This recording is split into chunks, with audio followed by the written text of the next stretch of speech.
예, 사날 만에 아주 특별한 인터뷰 지방선거 특집 5번째 시간입니다. 지금 제 앞에 세 분 나와 계십니다. 일단 송재혁 서울 노원구청장 예비후보 나오셨습니다. 어서 오십시오. 네, 안녕하세요. 반갑습니다. 네, 어서 오시고요. 네, 구재용 서울 서구청 인천 서구청장 예비후보 나오셨습니다. 네, 구재영입니다. 예. 반갑습니다. 이분은 별명이 구드래곤이라고. 반갑습니다. 자, 그리고 유삼영 서울 동작구청장 예비후보 나오셨습니다. 어서 오십시오. 안녕하십니까, 유삼영입니다. 근데 여기는 새날에는 처음 나오신 게 아니잖아요. 여러 번 네, 나오셨잖아요. 맞습니다. 인재 영입 때. 네. 인재 영입 3호인가 그러셨죠. 예, 사모. 야, 또 화제가 됐던 거는 유삼영 후보는 따님이 또 화제가 됐고, 예, 그렇습니다. 마이크 조금만 가깝게 써주세요. 예. 마이크 멀리 쓰시면은 네. 약간 권위주의적으로 아하, 네, 예. 허리를 제치시니까 그런 거지. 세 분과 함께 민주당의 멋진 지금 전사들 한번 보겠습니다. 일단 어떻게 하냐면요. 본인들 자기소개를 할 수 있는 시간을 좀 드릴 텐데 한 1분씩만. 자, 지금 송재혁 후보님부터. 저부터 네. 하나요? 밀착에 소개하라고 미리 사전에 주신 걸 보니까 매력 있게 해라 그러는데 네. 뭐 썩 매력 있지는 않겠지만 구현하기 전에 영화기획 좀 했었고요. 영화기획이요? 영화기획 잠깐 충을 해서 매력 있는 얘기를 하라고 해서 영화기획 잠깐 하고 동네에서 지역신문 만들다가 현재 구연 2번 하고 시연 2번 했습니다. 구연 2번, 시연 2번 할 때 예결위원장을 각각 해서 뭐 예결통이라고 통하기도 하고 원내대표 서울시의회 원내대표 하면서 서울시의회가 지금 절대 소수거든요. 그래서 오세훈과 싸워가는 정책을 강하게 바로잡기 위한 역할을 원내대표 2년 하면서 해왔던 현재 서울시의원 노원구청장 후보 송재혁입니다. 그러니까 저번 지방선거를 우리가 망하고 나서 네. 서울시 의회에서 굉장히 고군분투했던 민주당 의원 중에 한 분이신 거잖아요. 그 고군분투하는 민주당의 원내대표를 맡아서 최선복이 계셨네. 그렸습니다. 야, 그래서 고생하셨어요. 학생 인권 조례와 관련된 싸움하고 한강 리버버스 막아내고 뭐 그런 일들을 주로 앞장서서 할 수밖에 없었던 거죠. 그나마 경기도는 거의 동수여가지고 네네. 그나마 좀 싸워볼 만했는데 서울시의회는 완전히 많은 분들이 그 국회가 워낙 다수니까요. 네. 서울시의회도 비슷하지 않냐 이렇게 생각을 하는데 현실적으로 3분의 1이 안 됩니다. 112명 서울시 아이고. 의원 중에 36명이었다가 지금 현재 35명으로 줄어든 상태니까 3분의 1 채 안 되면 아시겠지만 뭐 조례나 여러 가지 그 오세훈 시장의 폭거를 제도적으로 막아내기가 힘든, 그러니까 투쟁받기 막아낼 방법이 없는 그런 한계 좀 있었던 거죠. 지금 현재 국회 같은 모습이 반대로 역전돼 있는 상태. 서울시의회. 국회는 민주당이 잘 하니까 네. 국민의힘이 막 옳지 않은 얘기를 해도 문제가 안 되는데 실제 오세훈 시장은 들여다보면 실제 그 겉으로 드러난 것과 다르게 뭐 대표적인 게 뭐 약자의 동행인데 그 약자가 포장은 굉장히 그럴듯한 브랜드인 듯하지만 실제 약자와의 동행 안에서 전통적으로 우리가 힘들게 살아왔던 약자들이 대부분 소외되고 있는 그런 한계가 도사리고 그렇구나. 있습니다. 고생 많이 하셨구나. 네네. 지금 그러면 저 서울시의원 말고 이제 노원구청장으로 가시는 네, 건데 그렇습니다. 서울시의원 몇 번 하셨어요? 2번 했습니다. 2번 하셨구나. 네, 구의원 2번, 서울시의원 2번. 그러셨구나. 네. 그다음에 지금 구재용 후보니 네.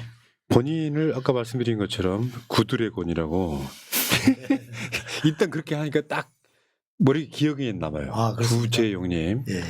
지금 자기소개 부탁드릴게요. 저는 인천 서구에서 구의원, 시의원, 또 국회 보좌관, 또 서구 시설관리공단 이사장을 다양하게 지냈습니다. 뭐 대표 경력이라고 하면 특별한 저는 좀 사연이 있는데요. 제가 함께 하고 있는 우리 서구의 김교훈 국회의원님이 지금은 삼선 의원이 되셨는데 이분이 이제 6번 나와서 3번 낙선하시고 3번 당선되셨는데 이제 3번 낙선하시다 보니 옆에 있는 분이 다 떠나시더라고요. 그런데도 불구하고 저는 이제 25년을 함께 하고 있는데요. 최근에 와서는 우리 지역 분들이 인정하기를 그래도 구재용은 어려운 시기도 달아나지 않고 묵묵히 곁을 지킨 의리의 사나이. 네. 이제 최근에 와서는 이제 우리 지역 분들이 구재용은 이제 구청장 한번 할 때 됐다. 구의원도 하고 시의원도 하고 국회 보좌관도 하고 또 서구에 있는 각종 시설물들을 잘 관리하고 유지했으니 이제 구청장 한번 할 때 됐다. 이렇게 이제 평가를 해주시니까 그 점에 대해서 저는 상당히 요즘 기분이 좀 좋고요. 또 지역에 우리 서구가 이제 제 지역구가 갑과 을이 있는데 을 지역이 이용우 국회의원님 지역입니다. 이용우 국회의원님께서도 늘 하시는 말씀이 우리 김교영 의원과 20년 이상 인연을 맺어온 구재용 서구청장 예비후보가 무슨 말이 필요하겠느냐. 사람과의 인연을 깊이 존중하는 정말 신뢰할 수 있는 후보다. 우리 이용호 의원님께서도 그렇게 평가를 해 주시니까 그 점에 대해서 제 나름대로는 매우 고무적입니다. 그렇죠. 그러니까 지금 저 사진도 보이시지만 인천시장 후보하고 서구 갑을 현역 국회의원들이 지금 우리 구드래곤을 흔들어주는 그런 모습인 것 같고요. 여러분들이 이름만 기억하시면 돼요. 자, 그다음에 문제 인물 나오셨는데 이게 지금 실제로 지난 총선 때 나경원하고 싸워서 네. 패배하시기도 했고 민주당에서 이제 유삼영 전 총경을 인재 영입했던 분위기가 있고 실제로 지금 그 당시에 진짜 멋있었어요. 경찰국 설치 반대 2022년 7월 달에요. 경찰서장회의를 냈던 유삼영 소장 나중에 대기발령 조치가 되는 이런 상황이 벌어졌고 최근에 유삼영 후보가 우리 방송에 주목받았던 것 중에 이제 노량진 수산시장에 서울시장 후보들과 나란히 실제로 본인 지역구는 사실 아니었어요. 맞습니다. 아니 그러니까 원래는 동작 을이었었는데 구청장 후보가 되니까 본인지 출마 지역구가 되신 거고 다 아시겠지만 본인 소개 좀 부탁드릴게요. 인재 영입 3호로 이재명 당시 대표위에서 영입이 되었고요. 이재명 대표 테러 사건이 부산 가덕도에 있을 때 제가 현장에 있으면서 응급 조치를 하면서 대표님의 목에 강한 브레스를 줘서 지혈을 했습니다. 그렇게 하고 이제 선거에 출마를 했는데 이재명 대통령께서 6번 정확하게 잘 모르겠는데 6, 7차례 오셔서 선거 지원 유세를 많이 해서 그것도 이제 화제가 되었고 대통령 당선되신 이후에는 국정기획위원회 부름을 받아가서 이재명 정부의 성공을 위한 국정과제를 준비를 했습니다. 그리고 이번에 사람들이 왜 국회의원 가만히 있으면 국회의원 할 긴데 왜 구청장에 나왔나고들 이야기하는데 원래 제가 35년 행정 경험이 있는 공무원 출신이고 지난 총선에서 이제 당의 부름을 받아서 윤석열 정권하고 싸울 투사가 필요한 상황에서 투사로서 싸우기 위해서 국회의원에 출마를 했었습니다. 하지만 지금은 우리나라 민주주의가 더 이상 위협받지 않고 지금 필요한 것은 우리 동작구를 발전시키고 주민들을 잘 살게 하는 그런 역할, 행정가가 더 필요한 치세의 시기다 해서 이제 구청장에 출마를 했습니다. 내가 있을 자리는 국회보다는 구청장인 게 맞는 것 같다라고 판단하시는 네, 익숙하죠. 그러시구나. 네. 하긴 총경 때 경찰서장 하신 거고 3번 했습니다. 3번이나 하셨어요? 네. 어디 하셨어요? 부산 연제경찰서장, 영도경찰서장, 그다음 울산 중부경찰서장. 그 정도 되면 구청급 정도의 규모는 되잖아요. 사이즈가 조금 작죠. 물론 조금 더 작긴 하지. 근데 우리가 느낌적으로 경찰이 한 700명 이리 된다 하면 그 동작구청장은 보니까 1,400명이니까 더블 스코어. 그래도 그 행정의 경험이 엄청나게 있으시다는 거. 맞습니다. 경찰은 경찰을 범인만 잡는 걸로 그렇게 생각하시는 국민들이 많은데 그렇지 않습니다. 우리나라 현장에서 발생하는 모든 무질서와 문제의 상황에 대해서 경찰이 가서 해결해주는 그런 문제 해결사로서의 경찰의 역할을 35년 했습니다. 현장에서 뛰었습니다. 그래서 내가 동작구청장의 적임자다. 그렇습니다. 근데 그건 아쉽기는 해요. 나경원하고 한 번 더 붙어서 2년 후에 국회의원 할 수 있었다는 느낌은 많이 아쉽습니다. 많이 아쉽고 이제 제가 선거운동을 한다고 인사를 드리면 안타깝다. 그거 조금만 더 참지 이래 하시는데 저를 아끼고 사랑하는 마음인지는 알지만은 제가 더 익숙하고 더 잘할 수 있는 것 국민들한테 저를 사랑해 하시는 국민들한테 보답할 수 있는 길은 나경원이한테 이기는 것도 좋지만 지금 상황에서는 동작구가 아주 개발이나 발전해서 소외되어 있습니다. 여기 계셔보시면 알지만은 서초구, 용산구, 영등포구 중앙에 딱 있지만 동작구의 개발은 많이 낙후되어 있고 그 원인이 구정을 잘못 이끌었기 때문이다 이런 게 있는데 제가 한다면 정말 잘할 수 있을 것 같다는 그런 생각에서 그건 아깝지만 왔습니다. 제가 그때 당시에 인재 영입과 이제 뭐 전략 공천 이런 상황을 좀 압니다. 그때 인재 영입했던 분들 다 인터뷰 여기서 했잖아요. 네. 뭐냐면 나경원 지역구에 아무도 안 가려고 그랬어요. 좀 세잖아요. 유삼룡 전 총경만 가겠습니다 한 사람. 떨어지면 우리가 뭘 어떻게 해줘야 되냐면 빚을 갚아줘야죠. 출마를 아예. 그러니까 워낙에 센 그 지역구에서 지역구 관리도 꽤 잘하는 편이잖아요. 네, 아주 잘했습니다. 네. 네, 그런 거고. 그 에피소드를 조금 말씀드리면 제가 이제 고심 끝에 가겠다고 네. 이제 연락을 드리니까 이재명 대표께서 직접 전화가 오셔서 고맙다. 그러니까 제가 공천 받으면서 고맙다 소리는 제만 들었을 겁니다. 내가 알고 있는 막 모 정치 모 변호사 거기다가 매칭만 시키면 안 한다고 손사래를 쳐가지고 유삼년 총경이 그때 가서 그 자리를 채웠던. 그러니까 대표가 계속 유세를 동작구로 안 빼먹고 가는 상황이 이제 벌어졌었어. 그러니까 지금 유삼룡 후보는 전국적 지명도를 갖고 계신 분이긴 해요. 예.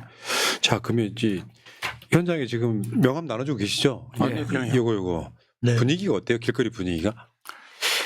제가 2006년도에 서울시의원 처음 출마한 적이 있거든요. 네. 뭐 아시겠지만 2006년도 선거에서 그때 당시에 열린우리당 때인데 단체장 한 명도 당선 안 되고 광역위원 전패를 한 선거가 있었는데 제가 유세를 다니면서 이런 분위기면 빗자를 내세워도 된다. 이거 최소한의 검증을 해봐야 되는 거 아니냐 막 호소를 하고 다닌 적이 있습니다. 지금의 분위기는 사실 그때하고는 워낙 많이 달라서 지역에 가면 제가 이제 1대1 경선을 하거든요. 많은 분들이 이거 국가대표 양궁 선수 뽑는 거하고 같은 거 아니냐. 양궁 선수 국가대표 되면 올림픽 가서 금메달 따는 거 아니냐. 이제 이런 말씀들을 많이 하시는데 어쨌든 과거도 그렇고 지금도 그렇고 너무 분위기에 편승해서 가는 것은 좀 조심할 필요가 있다. 이제 그런 생각을 좀 하고 있고요. 예, 제가 네. 그래서 소개 하나 해드리려고 하는 게 네. 우리 후보님의 저서가 있어요. 네. 책 제목이 굉장히 섹시해요. 네. 너는 정치를 왜 너는- 정치를 하니? 너는 왜 정치를 하니? 네. 이 책에 보면 제가 이런 방송하면서 항상 주장하는 네. 느낌이 책 제목에 그대로 들어있어요. 네. 정치를 하는 사람과 투표를 하는 사람은 나는 목적이 똑같다고 생각해요. 네네. 우리 삶의 질을 올리는 거지 사실은. 네. 이걸 까먹고 권력자가 되기 위해서 뭔가 이렇게 막 안 좋은 쪽으로 뭔가 권력을 갖기 위해서 네. 이런 사람들이 정치하면 안 된다는 의미가 들어있을 것 같아요. 제가 봤을 때. 뭐 그렇습니다. 네. 저기 약간 이중적인 의미가 있는데요. 책 표지에도 적혀 있지만 우리가 가끔씩은 어떤 자리를 목적이라고 생각하는 경우들이 있습니다. 제가 지역신문 만들다가 구의원이 됐는데 취재를 다니다 보니까 제가 노원구 안에서 뭔가 할 수 있는 일들이 조금씩 보이더라고요. 그래서 처음에 임치정 의원 계실 때인데 처음에 권하셨을 때는 아니 제가 취재하는 사람이 무슨 정치를 하겠습니까 이랬는데 제가 취재만 가지고 할 수 없는 일들이 노원구 안에 있다 이렇게 생각을 하고 이제 구의원을 시작했고요. 시의원 될 때도 노원구가 아시겠지만 재정 자립도가 워낙 낮아서 지역에 있는 골목골목은 제가 제 눈에 들어오는데 노원구가 서울시의 예산이나 서울시의 사업을 제대로 이해하지 못하면 노원구는 유지하기가 어려운 구조를 가지고 있습니다. 그래서 서울시의 정책, 서울시의 사업, 서울시의 예산을 적극적으로 가서 이해하고 노원구를 끌어오는 역할이 필요하다. 이런 생각을 좀 했던 거죠. 저도 이제 시의원이에요. 노원구 하면요. 지금 우원식 국회의장의 지역구이기도 네네. 하고 현재 김성환 김성환. 환경부 장관의 지역구이돼요. 네. 그 전체적으로 보면 중앙에서는 좀 힘이 좀 있는 지역이기는 네. 하죠. 힘이 생긴 거죠, 이제. 예. 과거부터 힘이 있었던 건 아닙니다. 이제 많은 분들이 노원 그러면 뭐 민주당 깃발 꽂으면 되는 거 아니야? 이러시는데 단체장이 뽑혀던 95년도부터 시작을 해서 2010년도 김성환 지금 장관이 구청장 되시는 그 기간 동안에는 대부분 다 보수적인 성향의 구청장들이 당선이 됐었던 거고요. 실제 출신으로 보면 많은 분들이 호남이 많잖아 이렇게 생각하시는데 출신 성분으로 보면 충청이 제일 많은 그리고 들여다보면 보수적인 성향들이 꽤 많이 있는 곳이어서 뭔가 저희들이 끊임없이 노력하고 함께 이제 문제점들을 해결하기 위해서 연구하고 하지 않으면 언제 뒤집어질지 모르는 지역이다 예. 이렇게 보고 있습니다. 이 2010년도에요. 민주당 출신들이 대거 기초단체장에 뽑혀요. 그래가지고 그때 지방자치 거의 막 뿌리채 바꾸었다고나 할까? 그 사람들이 지금 현재 민주당의 주축이 됐는데 네. 대표적으로 김성환 장관이 노원구청장 할 때 방사능 아스팔트라는 걸 경험을 해요. 본인이 환경에 굉장히 관심 갖게 됐고 지금 현재 환경 에너지부 장관이 그렇죠. 돼 있는 상태에 그런 역사가 있는 네네. 곳을 그 자리 지금 네. 송지효 후보께서 이제 이게 약간 그 아이러니한데 이준석 의원이죠 지금. 그렇죠, 그렇죠. 네, 김성환 지금 장관님하고 이렇게 선거를 치르잖아요. 선거를 치르면 보통 보수 정당이 어르신들로부터 지지를 많이 받고 저희 민주당이 그나마 젊은 층의 지지를 받게 되는데 노원구는 조금 다릅니다. 이준석 의원이 나름대로 젊은 층의 지지는 좀 받고 김성환 장관이 구청장 하시면서 워낙 어르신들에 대한 정책이나 사업을 많이 펼쳐서 지역 내에서 굉장히 효자구청장이다 이런 얘기를 많이 들었거든요. 그러니까 노원구가 나이 드신 분들이 민주당을 지지하는 세가 꽤 커져 있고 도리어 젊은 층은 당시에 이준석을 많이 지지해서 이게 보통 우리가 알고 있는 민주당과 국민의힘의 정서와는 조금 다르게 나타났던 그런 투표의 결과도 있습니다. 그게 결국은 우리가 정치를 하는 사람이 지역에서 어떻게 활동하느냐에 따라서 지역의 정서도 바뀌고 지역의 투표의 결과도 바뀐다. 네, 이렇게 보고 있습니다. 알겠습니다. 일단 노원은 분위기 좋다. 분위기는 지금은 좋습니다. 네. 그러면 이제 인천 서구로 한번 가볼까요? 인천 서구는 지금 소위 말하면 구도심이잖아요. 이제 원도심과 신도시가 네. 예, 반반 같이 섞여 있는 거예요. 반반이라고 보시면 돼요. 원래 인천이 옛날에는 굉장히 보수적이었는데 지금 많이 바뀌었습니까? 말씀하신 대로 인천도 많이 바뀐 것 같고요. 제가 최근에 택시 협동조합 총회를 한다 그래서 인사를 드리러 갔었는데 예로부터 택시 운전사 분들이 민심의 바로미터라고 얘기하잖아요. 그래서 제가 요즘 질문 분위기 어떻습니까 여쭤봤더니 이재명 대통령의 이야기를 먼저 꺼내셔요. 대통령님께서 잘하고 계시지 않습니까? 이렇게 이제 또 제가 역으로 정말 잘하고 계십니까? 그러면 대부분 머리를 끄덕끄덕 긍정의 표현을 해 주신단 말이에요. 옛날에 보수적 찍던 사람들이 대부분 그렇게 바뀐 거죠. 택시 기사분들이 보수 성향이 꽤 많아요. 원래 연세가 그렇죠. 많은 분들이 있기 때문에 특히 또 개인 택시 하시는 분들은 그렇다 보니까 이분들께서 이제 이재명 대통령 잘하시죠? 여쭤보면 긍정의 표현을 하시는 거 보면 앞서 말씀하신 것처럼 분위기는 많이 반전됐다 이런 생각을 하고요. 아무도 이재명 대통령이 지금 집권의 초기라고 볼 수 있지 않습니까? 이런 상황에서 뭐 이런 조사하면 70% 가깝게 육박할 정도로 이렇게 나오는 거 보면 저도 좀 실감이 나는 상황이라고 볼 수 있습니다. 제가 최근에 표현한 게 있어요. 네. 지금 현재 민주당이 역사상 가장 강할 때다. 민주당이 하고 싶은 건 다 할 수 있잖아요. 네. 왜냐하면 국민들 분위기가 그런 상황이다 보니까 그렇다 보니까 후보님들이 이렇게 표현하면 적당할지 모르겠는데 이재명 대통령의 은덕을 많이 보고 있는 시기이기도 합니다. 분위기 안 좋을 때 막 잠바 입고 나가면은 무한 당하는 경우 꽤 있잖아요. 그렇죠.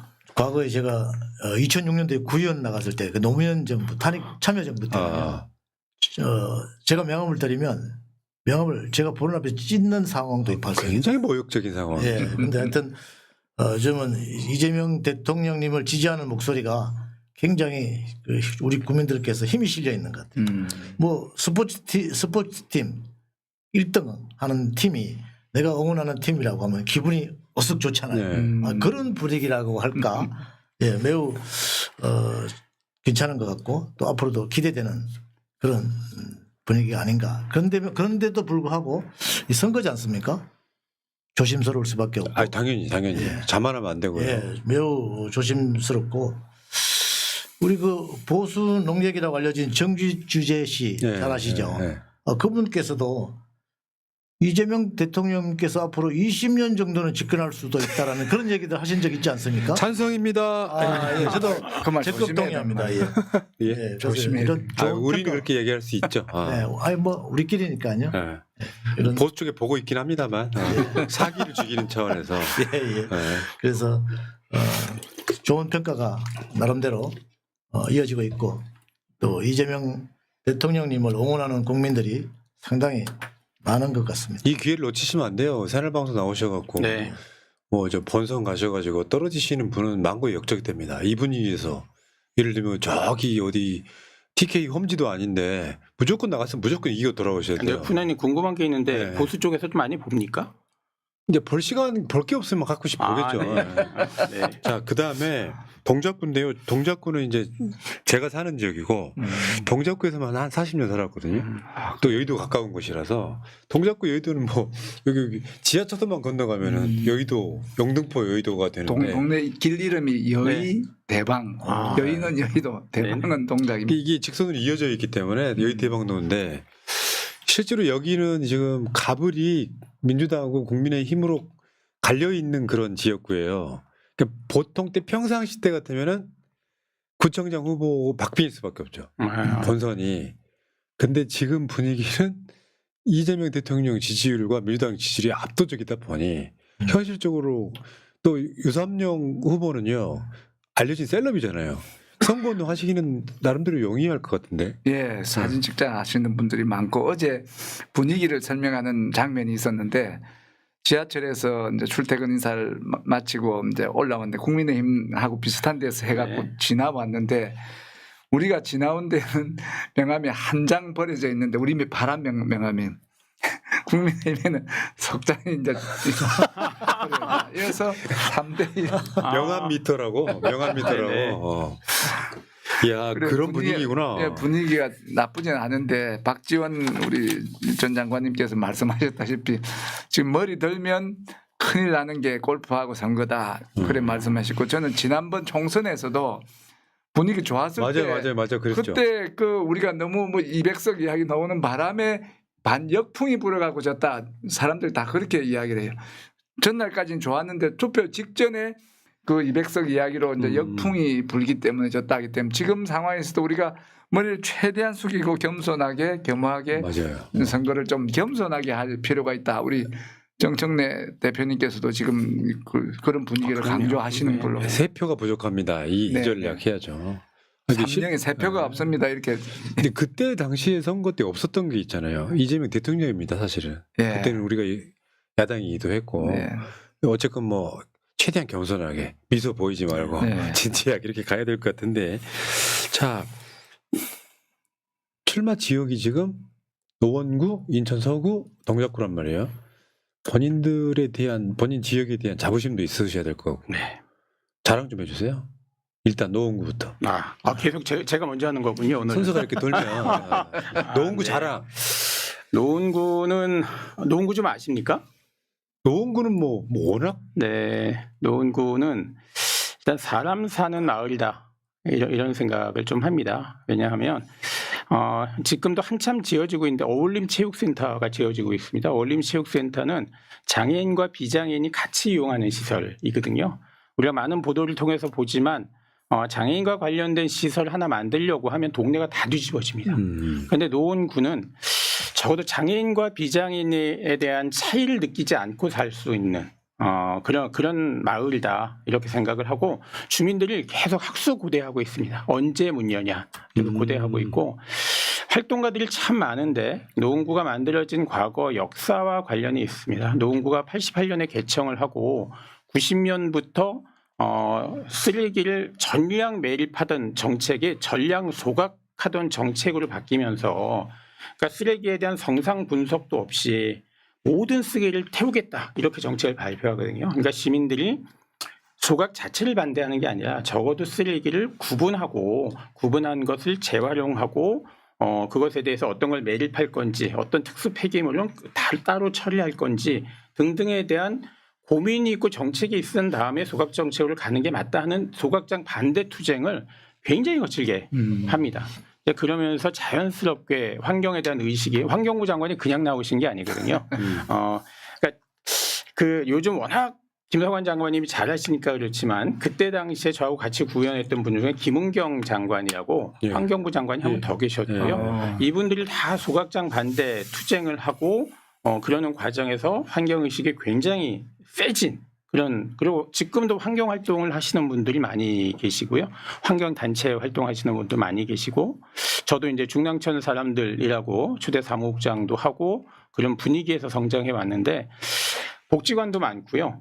복지관도 많고 복지 체계도 강하고 그 가운데 활동하는 활동가들이 세다. 그래서 환경 의식, 복지 체계 그리고 이제 아까 말씀드렸듯이 장애인과 비장애인의 차별이 없이 같이 어우러져서 사는 노원구의 가장 큰 장점은 사람 사는 마을에 사람이 장점이다 이렇게 봅니다. 노원구는 다 동들이 개로 끝나죠. 월계, 상계, 중계 이렇게. 뭐 그렇지 않습니다. 공릉동 공릉도요? 있고요. 네네. 공릉동은 잘 모르시는군요. 공릉동 주민들이 들으시면 좀 서운해하실. 공릉동까지 이렇게 네. 서울에 제일 북쪽에 있다고 보면 맞죠? 맞습니다. 지도상으로 보면. 네. 네. 그 노원구는 실제로 그 어떻게 보면 산조건 물 좋은 동네, 아파트 단지 많은 곳 이런 느낌이 있어요. 이미지가. 꼭 그렇지는 않습니다. 그러니까 이제 노원구가 옛날에 지금은 벙커시를 안 떼잖아요. 근데 아주 오래된 일이긴 하지만 지역 난방하지 않고 아파트마다 굴뚝에서 벙커시에 의해서 분진이 나올 때는 굉장히 대기 환경이 좋지 않았었던 때가 있습니다. 그러니까 자칫 이게 어떤 문제가 있냐면 도봉산, 수락산, 불암산 이렇게 갇혀 있어서 약간의 분지 형태니까 이게 대기의 흐름이 좀 차단되는 경향이 있습니다. 그러니까 이 안에서 그 환경을 통한 대기 환경을 개선해내지 않으면 그게 잘못된 대기 오염 물질이 쌓여갈 수 있는 구조인 거기 때문에 다른 지역에 비해서 그러니까 물론 당연히 나무에서 탄소를 흡수하고 산소를 배출하고 그런 공간이 많이 있긴 하지만 노원 구민들은 환경에 대한 의식을 가지고 항상 청정한 노원구를 만들기 위한 노력을 함께 해줘야 된다. 그래야 맑음을 유지할 수 있다. 이렇게 생각을 합니다. 거기 몇 년 사셨어요? 제가 90년도에 들어와서 지역신문을 만들기 시작했습니다. 35년 넘으신 거예요? 그런 겁니다. 와, 오래 사셨네. 그래서 아까 말씀드린 것처럼 지역신문 만들다가 이제 구의원하고 시의원하고 노원구의 여러 가지 구조적인 문제를 풀어보겠다. 그래서 구청장에 도전하는 겁니다. 그렇습니다. 노원구청장에 도전하시는 이제 우리 송재 후보님이셨고요. 자, 인천 서구도 자랑할 게 많죠. 훈아님 혹시 인천 서구에 대해서 조금 알고 계신가요? 인천 서구에 대해서 이게 각 도시마다 동구, 서구, 북구, 남구는 대체적으로 있잖아요. 예. 근데 제 기억나에 딱 떠오르는 건 없어요. 말씀해 보시면. 과거에 인천 서구라고 하면 쓰레기 매립지, 세계 최대의 쓰레기 매립지가 있는 곳. 서울의 쓰레기를 다 받아내는 원래 그랬었어요? 인천 서구. 예, 그래서 이제 쓰레기 매립지 종료 때문에 많은 반대 운동도 했었는데 그럼에도 불구하고 인천 서구는 정말 기회의 땅이다 이렇게 생각합니다. 우리 서구의 가장 높은 산이 천마산이라고 있는데요. 천마산에 올라가서 보면 부평, 계양, 서구가 이제 한꺼번에 보이는데 부평과 계양은 도시가 왠지 답답하게 보여요. 빼곡한 거죠. 아파트가 꽉 차서 빼곡한데 근데 서구는 보면 건물과 건물 사이에 이렇게 텅 빈 공간이 그린벨트가 중간중간 보입니다. 그렇기 때문에 아직까지 개발할 곳이 많고 여러 가지 해야 할 일들이 많은 거죠. 과거에는 인천 서구가 변방이라고 얘기했는데 지금은 인천의 중심으로 이렇게 성장하고 있고요. 인천 서구는 또 전국 자치도 중에 인구가 가장 많습니다. 65만. 65만이요? 예. 아까 노원은 한 50만쯤 되나요? 이따가 뭐 얘기할 기회가 있으면 좀 말씀드리겠지만 노원구가 한동안은 63만이 조금 넘어서 서울 25개 구 중에 가장 많았던 적이 있습니다. 지금은 빠르게 줄어들어서 47만 대까지 내려왔습니다. 65만이에요? 65만이 이제 넘어서 갔고요. 네, 아마 송파구 국회의원 지역구가 가불병이 있죠. 가불병이 아까 김기용 의원하고 이용 의원, 목용정까지. 네, 그렇습니다. 그래서 이거 엄청 많구나. 65만인데 올 7월 1일부로 행정구역이 개편됩니다. 검단구가 새로 분구가 됩니다. 그래서 이제 갑을은 제 지역구고 병은 검단은 지금 목용정 그쪽 네, 지역으로 가는 거. 목용정 의원님 지역구인데 이번에 검단구청장을 처음으로 이제 새로 뽑는 거예요. 선출하게 되는 거죠. 인구가 많아서 이게 분구가 됐구나. 네, 드디어 이제 분구가 되는 겁니다. 그래서 왜 거기는 그러면 인구가 많은 이유가 잘 살게 돼서 그런 건가요? 토지가 인천의 3분의 1이 서구 땅입니다. 3분의 1이요? 네, 굉장히 면적이 넓고 구가 여러 개잖아요. 그렇죠. 지금 우리 국회의원 수로 따지면 14개 지역위원회가 있는. 그 중에 3분의 1이 면적이 그랬어. 면적으로 보면 서구가 그 출마하신 분들 기름값 엄청 들겠네. 너무 넓어가지고. 네. 그리고 이제 또 청라국제도시가 이영우 국회의원님 지역구인데요. 네. 이 지역에 지금 여러 가지 대형 사업, 대형 인프라가 지금 조성되고 있는데요. 원래 청라국제도시는 이제 허벌판이었죠. 미나리 밭에다가 매립지가 있는 그런 곳이었는데 지금은 이제 7호선이 연장 사업을 하고 있고요. 29년이면 7호선이 이제 완공되는 시점에 와 있고 스타필드가 지금 공사 중이고 돔 야구장이 조만간 들어올 계획이고요. 또 하나그룹 본사가 이제 원래 이전할 이제 계획입니다. 그래서 이제 되고 있고 또 서울 아산 청라병원이 지금 착공을 했고요. 이렇게 되면 인천 서구가 교통, 문화, 뭐 금융이 들어오면서 이제 서서히 청라국제도시가 제대로 된 면모를 갖추게 되는 겁니다. 또 이제 갑지역은 제가 몸담고 있는 갑지역은 이제 김경호 의원님 지역구인데 여기가 이제 원도심이에요. 원래 원도시.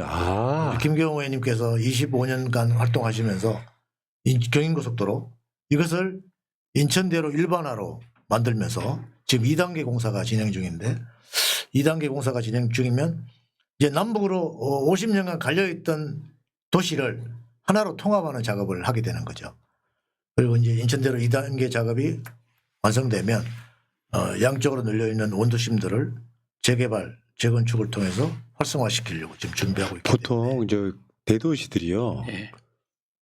동구, 서구, 뭐 남구 이런 데는 구도심이라고 항상 얘기했잖아요. 그럼 신도시가 생겨 인천만 해도 송도 같은 데가 생기잖아요. 근데 지금 서구는 그런 정도가 아니라 완전히 블루오션인데요. 지금 네, 보면. 그래서 할 일이 너무너무 많은 지역입니다. 그래서 우리 앞으로 서구청장 이제 새롭게 이제 서구가 서해구로 명칭 변경이 됩니다.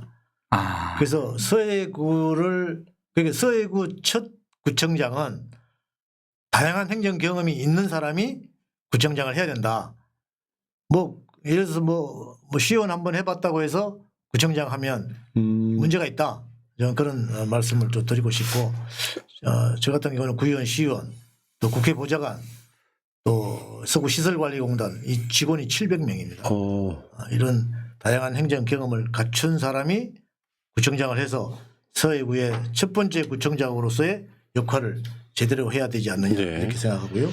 또 저는 김경호 의원님과 이용호 의원님과 아주 소통이 원활하게 잘 되고 있는 후보 중에 한 사람입니다. 그래서 김경호 의원님과 이용호 의원님이 또 박찬대 앞으로 차기 시장 후보님과 강력한 원팀이 돼서 인천 서구의 기회의 땅을 제대로 한번 해볼. 그러네요. 찬스는 찬스네요. 왜냐하면 여기 일단 이재명 정부이고 시장도 만약에 우리 민주당이 되고 이 과정들을 거치면 예산 따오기도 쉽게 표현해서 요 상황이 되는 것 같고요.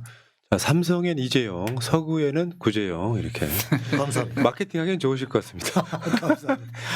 근데 제가 한 40년 가까이 살았던 동작구에 대해서 우리 유삼용 후보님은 동작구 이제 사시면서 자랑하고 싶은 게 있었을 것 같아요. 동작구 자체가 굉장히 그러니까 서울에서 굉장히 유서 깊은 구예요. 동작구 그러면 스토리도 많고. 동작구장은 푸나님 대신 해야 될 사항인데.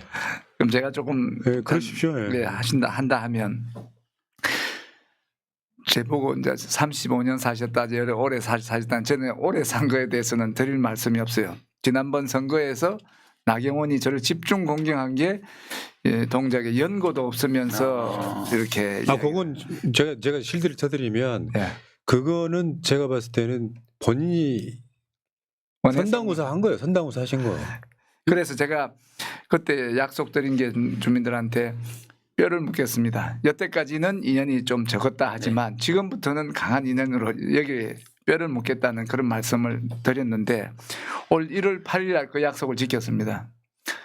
국립서울현충원이 동작에 있는데요. 동작에 우리 어머니가 돌아가셨을 때 아버님을 이장해 와갖고 동작 현충원에 부모님이 다 모셔 있기 때문에 동작은 제 고향이자 선산이 되었습니다. 근데 궁금한 게요. 그거 아무나 들어갈 수 있는 게 아니잖아요. 예. 유공자세요? 예.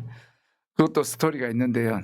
우리 아버님이 총각 때 6.25 사변 때 이제 참전해서 가추샤를 하신 것 같은데 그래가 무공훈장이 수운이 결정이 됐는데 받지 않고 나오셨다가 지금 70년 만에 지금 아버님 돌아가신 지 한참 후에 최근에 이제 6.25 무공훈장 찾아주기 운동의 일환으로 해서 연락이 와서 아버님이 무공훈장 받으셨으니까 찾아가라 해갖고 한 2, 3년 전에 이제 그 사실을 알고 이제 무공훈장을 받았기 때문에 국가 유공자로 이제 현충원에 현충원이 동작 을이죠. 예. 지역으로 보면. 맞습니다. 야, 본인 지역구에 어머님 아버님 모시는 진짜. 예. 그리고 유삼영 우리 저 후보님은요. 들리는 소문에 부동산 중개 자격증을 따셨다는 얘기가 있어요. 네. 사실이에요? 예, 맞습니다.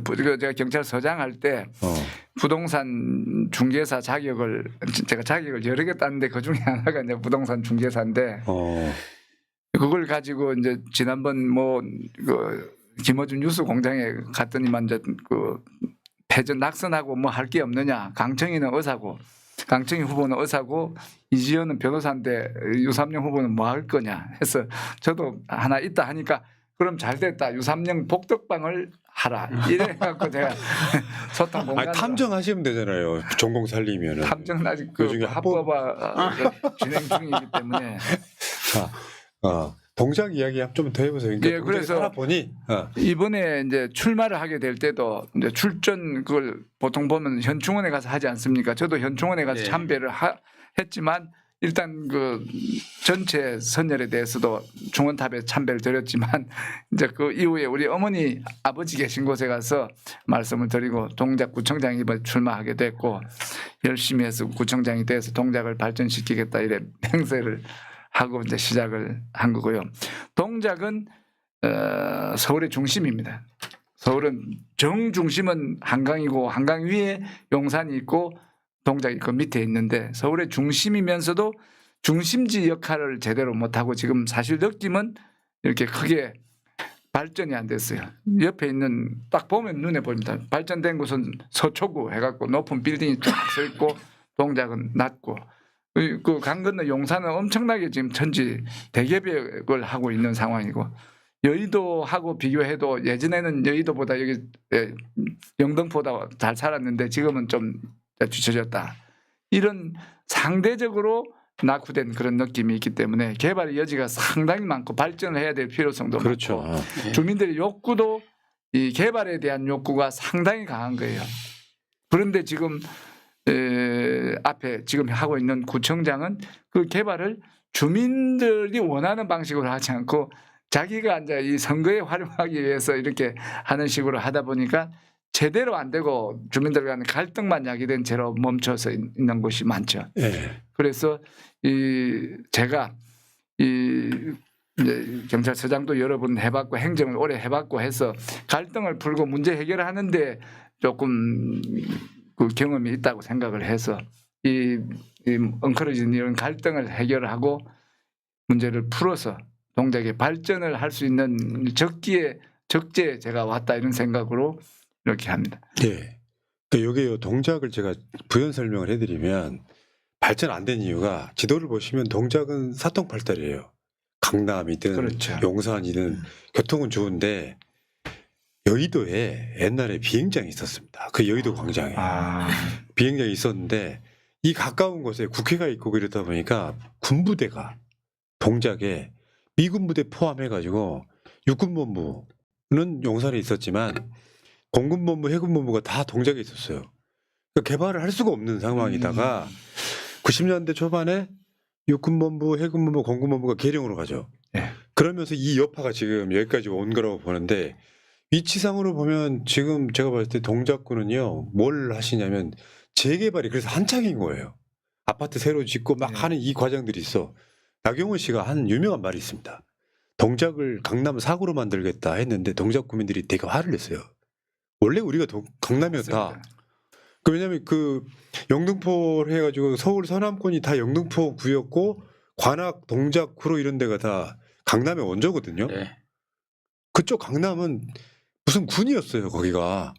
그러다가 서울로 편입돼가지고 아파트 짓고 절부가 된 거잖아요. 이거를 나경원 씨가 서초구 옆에 있다고 동작구를 뭐 강남 사구로 만들게 돼서 기분 나빠했던 게 동작구가요 이런 측면이 있어. 그 한강대교 있잖아요. 옛날엔 다리를 놓을 때 중간에 섬 하나 있잖아요. 노들섬. 이것 때문에 중간에 다리가 낮은 게 한강대교거든요. 다리를 길게 못 놓으니까. 근데 조선시대에는 그 정조가 사도세자 모시러 가고 막 이러는 거면서 배로 다리를 놔요. 배다리. 그래가지고 저 한강대교 끝나는 그 지점에 보면 영조가 쉬었던 정자가 아직도 있잖아요. 용량봉제죠. 네, 그렇죠. 네. 그러면서 장승백이 지나가고 수원 가는데 거기가 네. 다 유적지잖아요. 맞습니다. 그런 정도로 동작은 발전 가능성이 서울 그 중에 제일 큰 곳 중에 하나가 동작이에요. 집값도 엄청 오를 것 같은데. 네. 소개해드렸고요. 그다음에 지금 후나님이 소개를 또 잘하셨네요. 세 분의 공약이 있으실 것 같아요. 네. 그러니까 이 공약이라는 게 뭐 이재명 대통령 때에는 그 헛공약 하시면 안 돼요. 지킬 공약만 하시고 네. 이재명 대통령 공약 이행률이 막 90% 된다고 하면 이유는 할 수 있는 공약만 한다. 자 하나씩만 들어보겠습니다. 제가 오늘 반대로 한번 가볼게요. 뭐 괜찮습니다. 네. 접수해도. 그냥 할까요? 네. 네, 아니 이게 과정이 좀 필요한데 노원구가 개청을 88년도에 합니다. 그리고 그때 87년도, 88년도에 대규모의 아파트 단지가 조성이 되는데 그때 국가 정책은 주거 공간을 만드는 것이었거든요. 그러니까 교통 인프라나 이런 것들에 대한 고려 없이 그냥 잠잘 수 있는 곳을 대단위로 만들면서 상계동, 중계동에 아파트가 들어서고 그래서 공동주택이 한 80%가 되는 곳이 노원구이기도 합니다. 근데 그때 당시에는 그래도 젊은 30대, 40대가 아이들 손잡고 부모님 모시고 이렇게 들어와서 노원구를 이루었는데 그러고 나서 한 40년이 지났잖아요. 그때 당시에 그 30대, 40대가 지금 초고령화에 진입한 70대, 80대가 됐고 가장 심각한 거는 그때 손잡고 들어왔던 아이들이 자꾸 청년이 돼서 노후를 이탈해 나가는 게 아주 심각한 문제인 겁니다. 그래서 이 청년 이탈, 그 30대, 40대가 중요한 이유는 이들이 생산 연령이기도 하고 이들이 가정을 만들고 또 그 출생을 통해서 아이들을 키워야 되는 세대인데 그들이 이탈해 나가는 것. 아까 잠깐 말씀드렸지만 63만에서 48만으로 줄어드는 47만으로 줄어드는 상황에서 숫자 자체는 중요하지 않습니다. 47만, 48만도 많은 숫자잖아요. 그런데 중요한 거는 30대, 40대가 고령화되고 그 30대, 40대가 공백이 생겼다는 게 가장 심각한 문제여서 30대, 40대가 생활할 수 있는 노원구를 어떻게 만들 거냐. 이게 가장 중요한 노원구의 현안이다. 이렇게 보여지는 거고요. 그게 가장 중요한 것 중에 하나는 사실 일자리인 거죠. 그러니까 애초에 베드타운을 만들어져서 일자리 조성에 대한 문제가 있고요. 하나는 40년 된 아파트가 재건축 단계에 대부분 다 들어와 있는데 이게 요즘 젊은 친구들은 조금 전세를 살아도 좀 쾌적한 공간에서 살고 싶다 이런 바람이 좀 있는 거잖아요.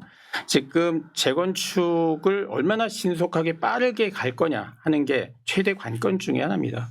재건축을 아예 안 할 거면 안 해도 된다 이런 생각인데 할 거면 기간이 길어지면 길어질수록 그 안에 여러 가지 매몰 비용들이 발생을 하니까 그 부담이 그대로 분담금으로 형성이 돼서 분담금으로 형성되고 한편으로는 주민들의 갈등이 생기니까 재건축과 관련해서는 가장 빠르게 신속하게 할 수 있는 방안을 강구해야 된다. 그리고 지역 주민들의 갈등을 해소하는데 구청이 적극적으로 개입해서 풀어내야 된다. 이런 게 있고요. 가장 중요한 거는 교육 환경입니다. 한동안 노원구가 교육 특구로서 많은 분들에게 선호되는 지역이었는데 최근 들어서는 인근에 있는 구에 비해서 교육 환경이 많이 떨어지니까 요즘은 은행 사거리를 들어보셨을 텐데요. 네. 학원가가 몰려있는 은행 사거리 을지초등학교가 있습니다. 여기는 애초에 3월 달에 그 학교 정원에 비해서 학기 중에 한 200명 정도가 더 늘어나는 거예요. 그러니까 외부에서 그 교육 환경을 때문에 찾아오는 거죠. 학교를 전학도 오고 이사도 오고. 근데 전체적인 노원구의 인구는 다 줄어들고 있는 거잖아요. 그러니까 노원구가 빠르게 교육 환경을 좋은 교육 환경을 만들어내는 것들이 필요하고 우리가 그 이제 아이들 출생률을 얘기를 하는데 출생률이라고 하는 거는 사실은 출생률을 높이기 위한 정책 이전에 태어난 아이들이 행복하게 만들어주는 게 사실은 출생률을 높일 수 있는 방법이다, 방안이다 이렇게 생각하고 네. 저는 최대 정책을 보육과 교육에 맞춰갈 생각을 하고 있습니다. 그래서 아직은 시도되지 않은 그 구리 어린이병원을 한번 만들어 보고 싶다 이런 생각이 있고요. 그게 제도적으로 충분히 가능하다는 검토도 이미 끝냈습니다. 예. 후보님 보니까요 준비 많이 하셨죠. 그렇네요. 굉장히 고민 많이 하신 거예요. 그거 아마 그런 비슷한 게 책으로도 내용이 좀 근데 들어있을 그런 거고. 내용들이 뭐 순환 경제에 대한 문제, 그 지역의 그 환경으로 가야 되는 노원구의 여러 가지 조건들이 책에 많이 담겨 있는 거죠. 제가 그 이야기 들었거든요. 지방선거 출마하려면 너는 왜 정치를 하는 이 책을 봐라. 거기 보면 그 맥락이 다 잡혀 있다고 이야기를 하는데 야 준비 많이 하셨네요. 그냥 그 책을 저걸 쓰면서 제가 이제 아까 신문도 만들었던 입장이고 글을 써왔던 사람이어서 진짜 대필 작가 안 쓰고 선거 준비하는 과정에 그 우리 참모들 그 핀잔 들어가면서 이제 한자 한자를 써냈는데 전 쓰고 나서 상당한 자긍심도 좀 생기고요. 그러니까 보통 이제 일대기 정도를 책에 담아내는 거라면 저는 저 책 안에 제가 그동안 겪어왔던 여러 가지 정책과 사업들 그리고 노원구가 아니어도 뭐 많은 단체장들이 지역 안에서 해야 될 일들을 좀 담아냈습니다. 알겠습니다. 그래서 한번 좀 읽어봐 주시면 예. 좀 도움이 되지 않을까 이렇게 생각을 합니다. 송재혁 후보님 010-4213-5135 전화하시면 돼요. 그렇습니다. 예. 네. 자 합격. 보면 맞습니다. 진짜 공부 많이 하는 사람 지방자치 자체가 하나의 학문이에요. 제가 봤을 때는 아이디어 막 지금 지역을 살리는 게 저는 지방자치 힘이라고 보거든요. 민주당 우리 진영에서 시작한 거예요. 지방자치 자체가. 자 구재용 후보님은 공약.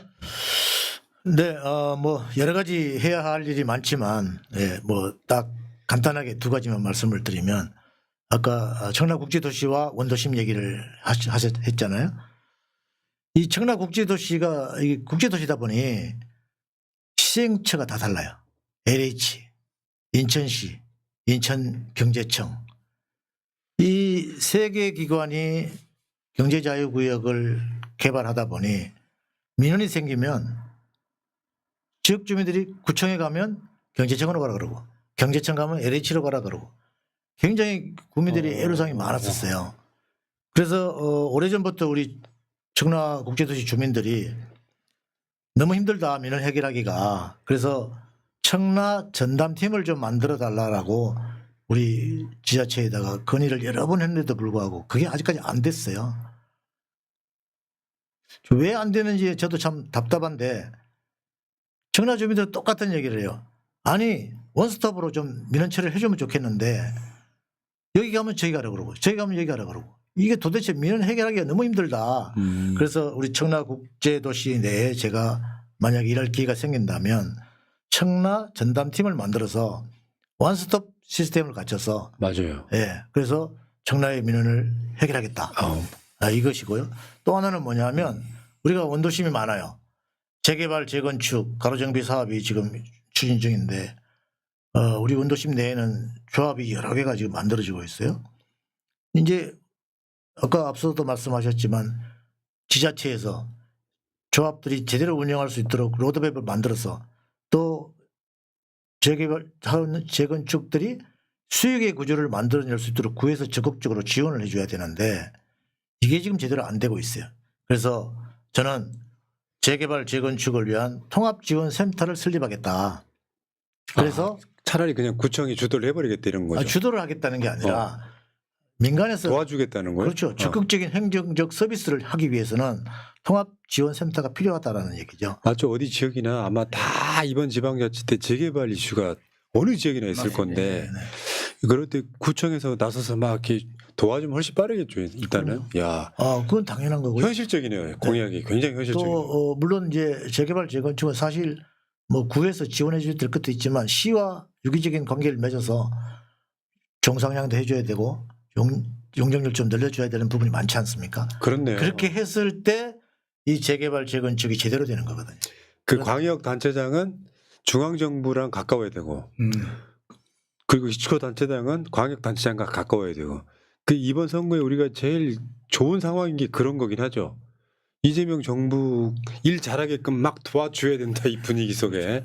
근데 고민 많이 하셨네요. 우리 구드래곤도. 예, 뭐 그 이외에도 제가 드릴 말씀 많지만 시간이 별로 없는 것 여기까지? 같아서 네. 약간 청라 전담팀을 만들고 또 재개발 재건축을 위해서는 통합지원센터를 만들어서 우리 국민들이 좀 더 여러 가지 일들을 하는 데 있어서 원스톱으로 행정적 지원을 하겠다.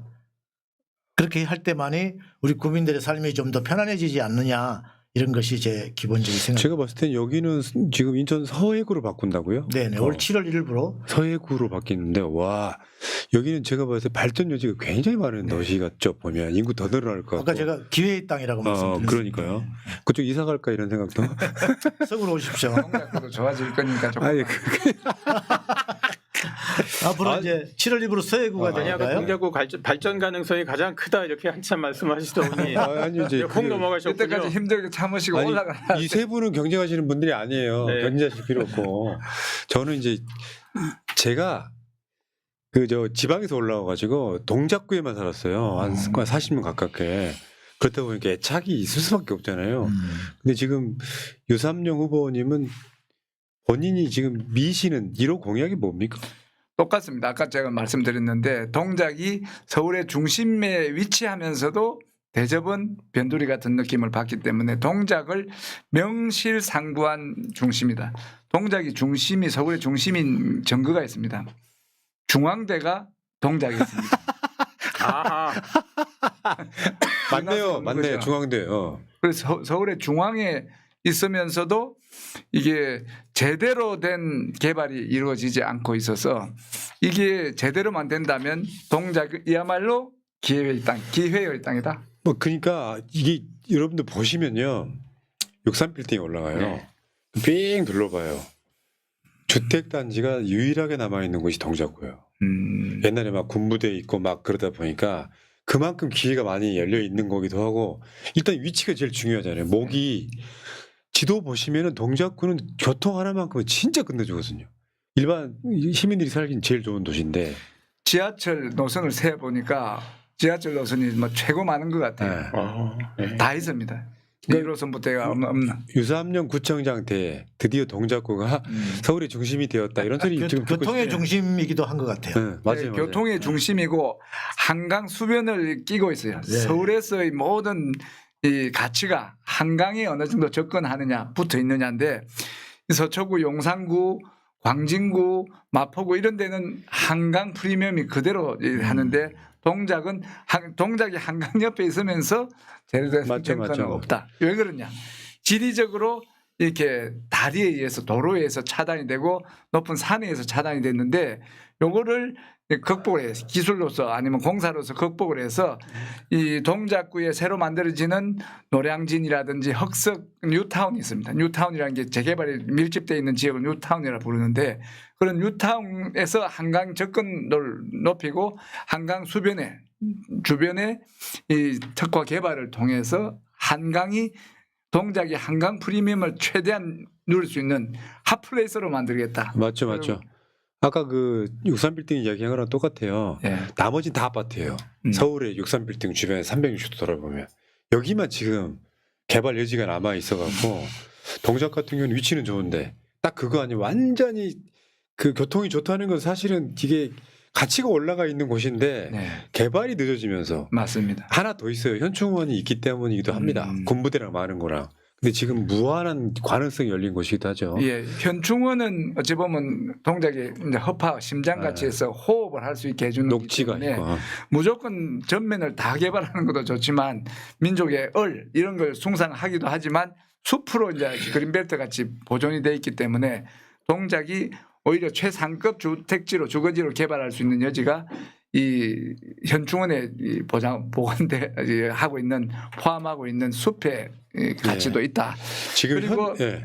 동작이 각 성안대 값이 다 재개발 지역으로 뭐 이렇게 구획만 되어 있지 제대로 된 진행을 안 되는 건 아까 말했듯이 여러 가지 행정 절차의 복잡성하고 주민들 간의 갈등 때문에 그런데 이 갈등 관리를 적극적으로 하겠다는 거예요. 그래서 재개발이 신속하게 진행됨으로써 주민들이 잘 살고 부자 되고 할 수 있고 지역이 환하게 제 모토가 동작을 환하게 너무 짧게 하니까 환하게 하니까 썩낸다는 말께서 동작을 환하게 핫하게 이 공약인데 환하게 하는 것은 재개발을 제대로 해서 길을 쭉쭉 빵빵으로 내고 그다음에 아까 말했던 한강 수변을 특화 개발해서 핫플레이스로 만들면 동작이 제대로 개발되는 거다. 동작도 통합지원센터를 만들어야 될 것 같습니다. 당연히 만들죠.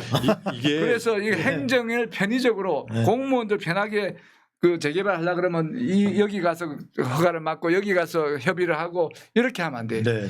이 수요자 중심인 재개발 조합을 중심으로 행정 편제를 다시 해야 되는 거죠. 그래서 이게 완스톱으로 탁탁탁탁 하고 필요한 절차는 공무원들께 알아야 되는데 지금처럼 공무원한테 가서 이거 가서 허가를 받고 저 국에 가서 허락을 받고 이거 잘못된 거예요. 예, 후보님들 이제 시간이 지나갔고요. 우리도 일정이 있어서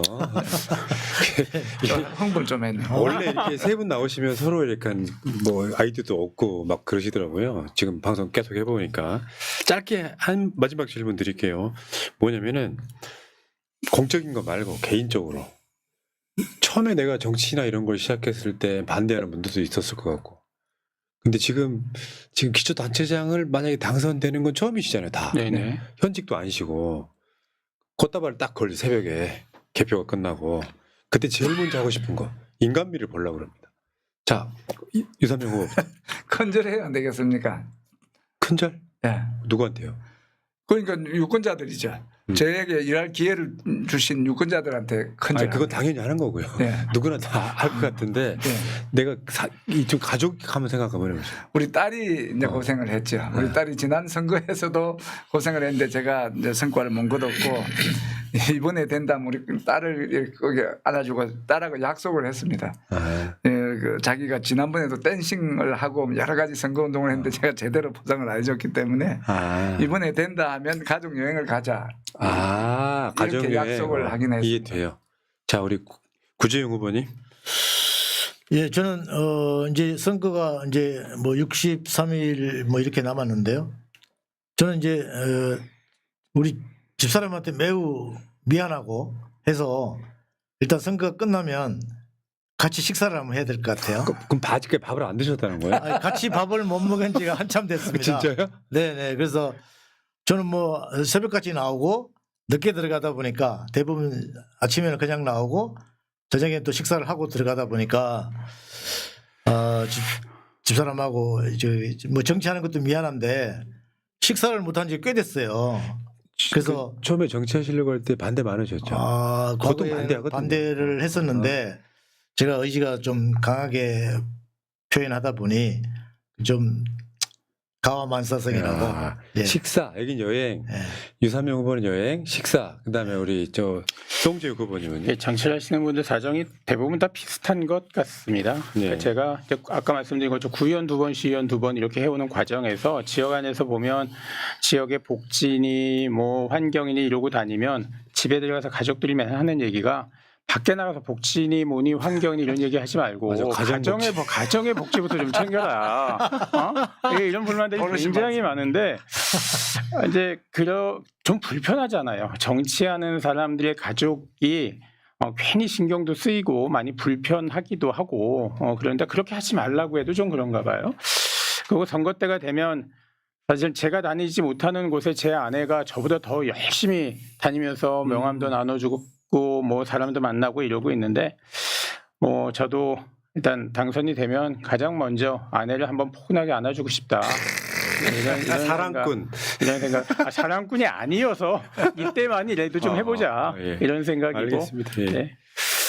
저 인간미가 그래요. 이게 사실은 출마한다는 건 개인의 권력 때문에 출마하는 게 아니라 공적 의지가 있어야 된다고 생각해요. 내가 손해를 보더라도 우리 구민이나 뭐 또는 시민이나 뭐 군민들한테 뭔가 봉사하고 싶다는 생각이 있어야 되는 거지. 그런 게 있는 분들이어서 참 좋은 것 같습니다. 파란색이 지금 이번 6월 3일 날 전국을 덮었으면 좋겠다 이런 생각이 들고요. 여러분들 기억하세요? 지금 재방송은 특집 5번째 방송. 지금 송재욱 후보님, 구재용 후보님, 유삼용 후보님 꼭 기억하시기 바라겠습니다. 그리고 약속을 드리는 것은 본선 올라가시면은 한 번씩 더 모셔서 아, 네, 감사합니다. 본선 후보로 한번 해보도록 하겠습니다. 반드시 네. 하나님을 다시 만날 수 있도록 하겠습니다. 그러니까요. 네. 뭐 다른 분들도 많이 기회가 있으면 좋겠지만 네. 이 인터뷰의 목적은 뭐냐면은 그냥 어찌하다 보니 내 품에 들어오신 분들을 지금 인터뷰를 하는 거고 이렇게 되면요 경쟁 후보 쪽에서 계속 연락 옵니다. 우리도 인터뷰 달라고. 알겠습니다. 자, 3분 고생하셨고요. 다음에 더 좋은 결과 갖고 다시 모시도록 하겠습니다. 자, 방송 마치겠습니다. 고맙습니다. 고맙습니다. 네, 감사합니다. 고맙습니다.